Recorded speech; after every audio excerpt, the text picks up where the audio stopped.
Hoje é aniversário daquilo que foi um dos marcos mais importantes do mundo, a Declaração da Independência Americana. Ali estaria selada em poucas palavras a função básica do governo, afirmando categoricamente a soberania do povo sobre o Estado. Cada indivíduo seria livre na busca pela sua própria felicidade. As regras seriam iguais, isonômicas, nunca os resultados. Infelizmente, o homem tem memória curta e se esquece das aulas básicas dos seus grandes pensadores. A visão de curto prazo, aliada à mentalidade de se dar bem explorando os outros, faz com que uma multidão troque a liberdade por algum favor de governo, alguma migalha estatal. A ignorância, somada ao desejo de ganho fácil, faz com que uma massa toda deposite sua esperança numa espécie de Messias Salvador, delegando função paternalista ao Estado.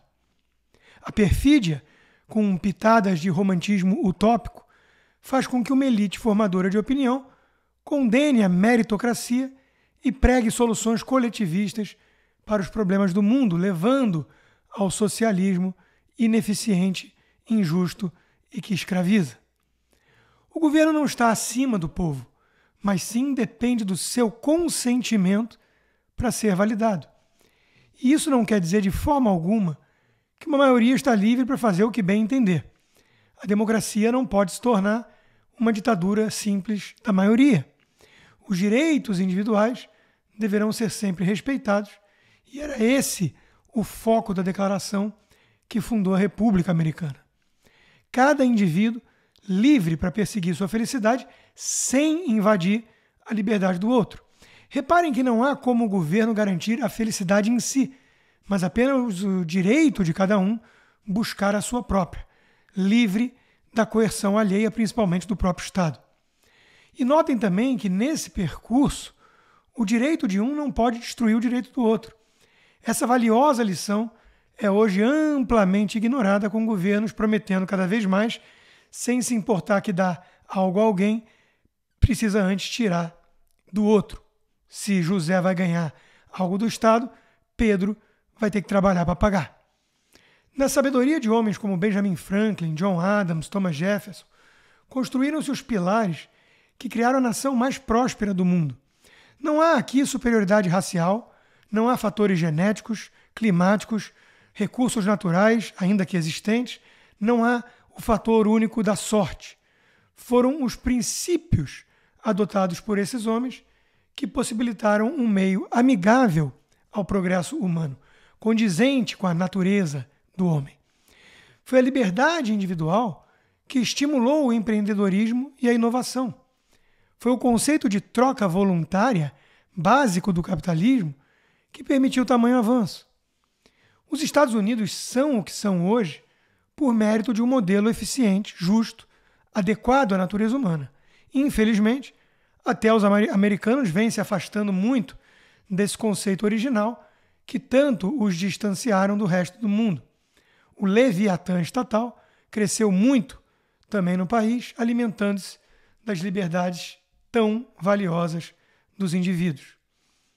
O pequeno texto da Declaração da Independência deveria ser relido com maior frequência, pois os seus ensinamentos são constantemente esquecidos num mundo onde ideias coletivistas entram cada vez mais em moda. Trocam o objetivo conceito de justiça pelo abstrato termo justiça social, como se coubesse aos burocratas do governo decidir como configurar a sociedade de cima para baixo, escravizando o povo.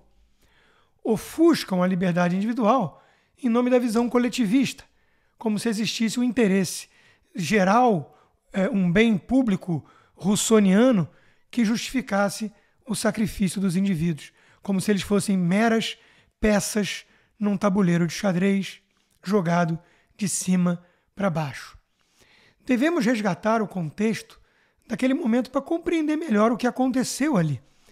O maior e principal objetivo dos homens se reunirem em comunidades, aceitando um governo comum, é a preservação da propriedade. Quem escreveu foi John Locke, um dos grandes intelectuais por trás da Revolução. O grande divisor de águas entre a era da servidão e a Era da Liberdade com a Revolução Americana foi justamente essa luta dos pais fundadores. Ali seria selado o direito do povo a um governo que respeitasse as liberdades individuais, como nunca antes fora visto. E tudo isso teve muito a ver com o avanço do Estado, que eles reagiram para impedir.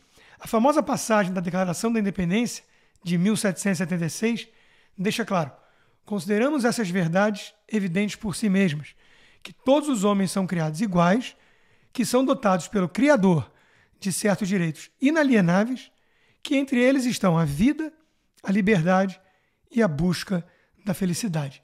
A independência americana foi conquista de um povo que não aceitava mais subordinação tão facilmente.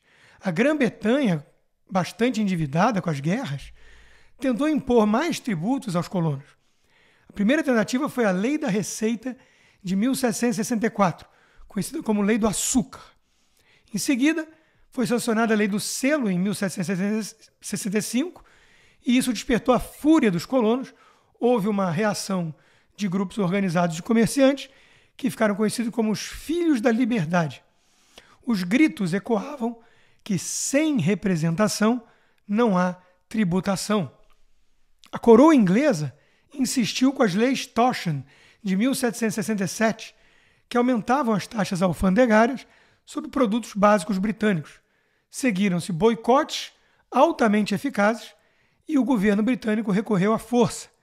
Por fim, a Companhia das Índias Orientais adquiriu o monopólio sobre importação de chá para as colônias, culminando na famosa Festa do Chá em Boston, que foi a gota d'água para os americanos. O panfleto político Common Sense, Bom Senso, escrito por Thomas Paine, em janeiro de 76, jogou bastante lenha na fogueira revolucionária. Paine atacou a monarquia, referiu-se ao rei como um tirano da Grã-Bretanha. Para ele, a escolha era simples: permanecer sob o jugo de um tirano ou conquistar a liberdade. Paine deixou claro que o papel do governo era garantir a segurança e destacou que ele mesmo, no seu melhor estado, o governo, não é mais do que um mal necessário. Outro nome de extrema relevância para a independência americana foi o de Thomas Jefferson. Ficou famoso como autor da Declaração da Independência. Jefferson fez campanha pela separação entre a igreja e o Estado e pela liberdade religiosa para preservar mesmo as próprias religiões, principalmente a cristã, que era a religião de quase todos eles. A fermentação política nas colônias ocorria no contexto do iluminismo, sob influência de pensadores como John Locke, como eu já disse.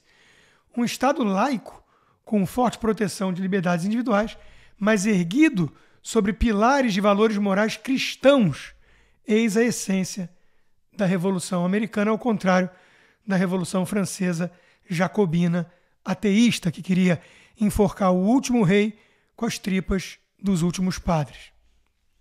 É verdade que nem todos estavam incluídos nesses direitos individuais que os pais fundadores defenderam. Muitos deles, membros da elite americana, eram, por exemplo, proprietários de escravos. Isso foi um assunto delicado. Era esse o contexto da época. A escravidão não começou nos Estados Unidos nem no Ocidente. Ela terminou no Ocidente.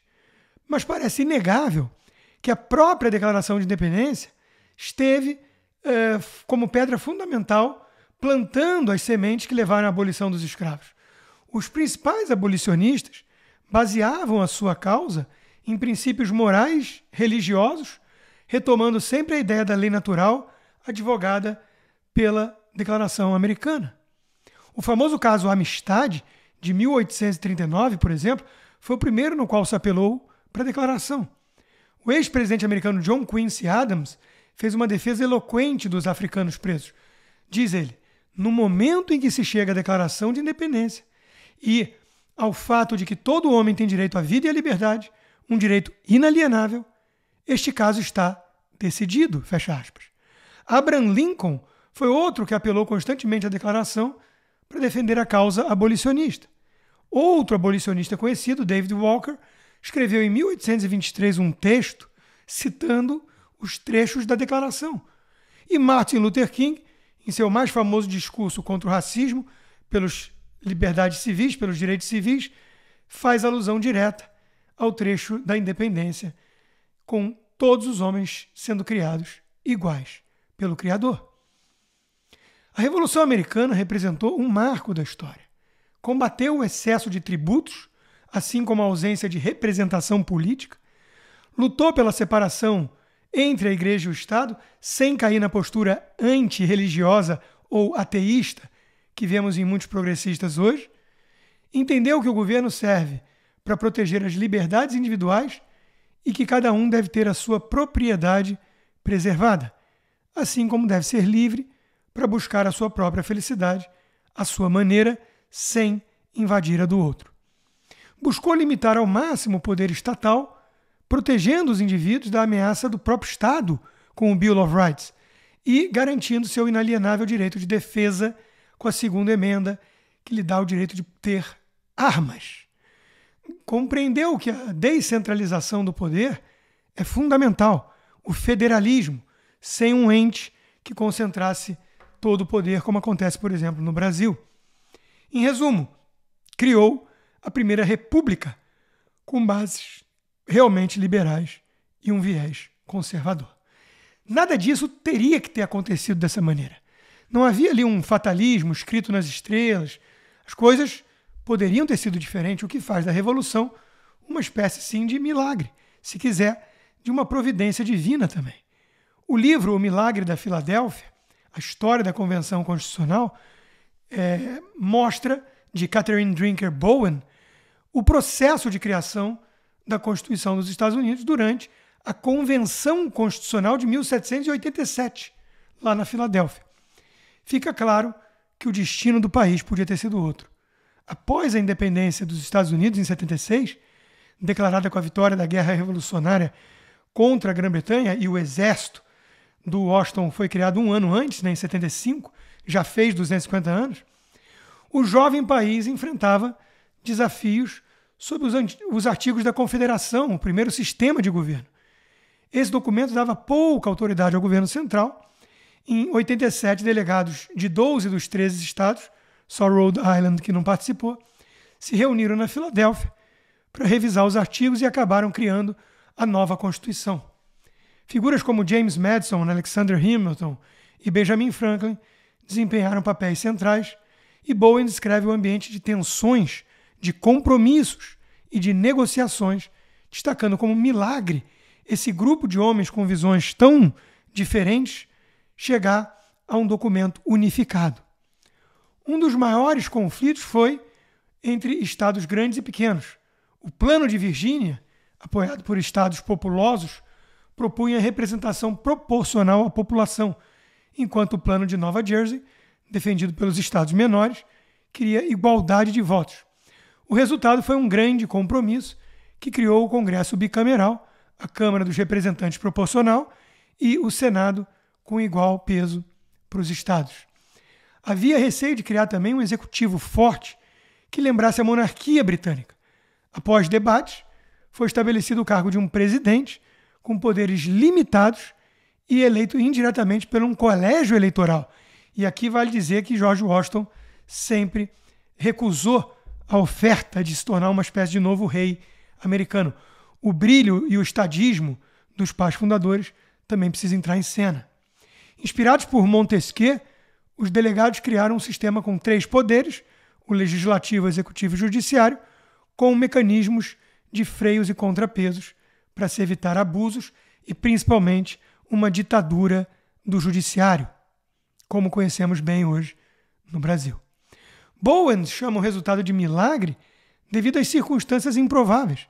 Delegados com interesses regionais divergentes, como a agricultura sulista versus o comércio norte, superaram essas divisões para criar um documento duradouro. Hoje, dia 4 de julho, o mundo todo deveria comemorar. Afinal, não se trata somente do aniversário de uma nação livre, mas sim da própria liberdade como a conhecemos na era moderna. Antes dos Estados Unidos, os países eram calcados em tradições coletivistas e estatizantes, sem esse foco no indivíduo. O cidadão, na verdade, não era um cidadão, era uma espécie de súdito. Como um grande defensor da liberdade do indivíduo, eu fico muito feliz pelo destino ter feito eu nascer em 4 de julho de 1976 exatamente no bicentenário da independência. Viva a América, viva a liberdade!